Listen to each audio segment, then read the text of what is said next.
আমাদের প্রতি ইউনিয়নে আমাদের ফুটবল প্রতিযোগিতা হবে। যা এই খেলাতে 24টি টিম অংশগ্রহণ করেছে। আজকে নয়ানী স্পোর্টিং ক্লাব এবং হাইম সিটি স্পোর্টিং ক্লাবের মধ্যে খেলা। তো আমি এসে দেখলাম যে বার ছোট, তারপর মাঠ ছোট। তখন আমাদের জেলার সাধারণ সম্পাদক মহোদয়কে জিজ্ঞেস করলাম, ভাই পৃথিবী মনে হয় ছোট হয়ে আসতেছে, এই জন্য বার মাঠ ছোট। কিন্তু পরবর্তীতে দেখলাম 11 জনের জায়গায় 6 জন, তখন 7 জন।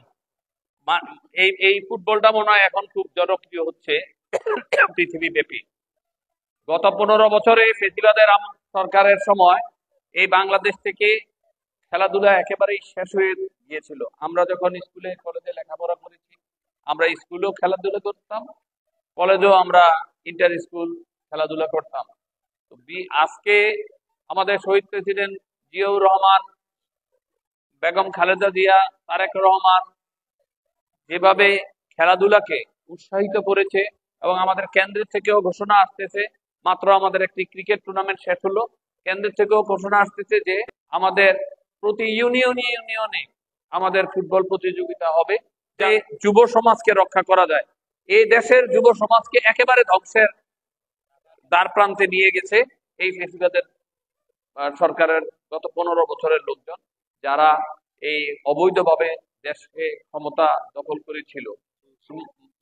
মাদক, চুরি, সন্ত্রাস, এর বাইরে আর কিছুই ছিল না। আর জমি দখল, সঠিক কিনা? আমার জানা মতে ভিতরে অনেক লোকে জমি দখল করেছে। আজকে তারা মাঠের, আজকে তারা এলাকায় নাই, কিন্তু তাদের সাম্রাজ্য কিন্তু ঠিকই আছে। তো প্রিয় ভাইয়েরা, প্রিয় দর্শকরা, আপনারা এই খেলা উপভোগ করবেন।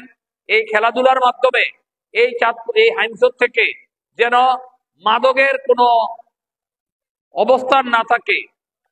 আপনারা এই তরুণ সমাজকে বলবেন, তারা যেন খেলাধুলা, ক্রিকেট, ফুটবল এইটার প্রতি মনোযোগী হয়।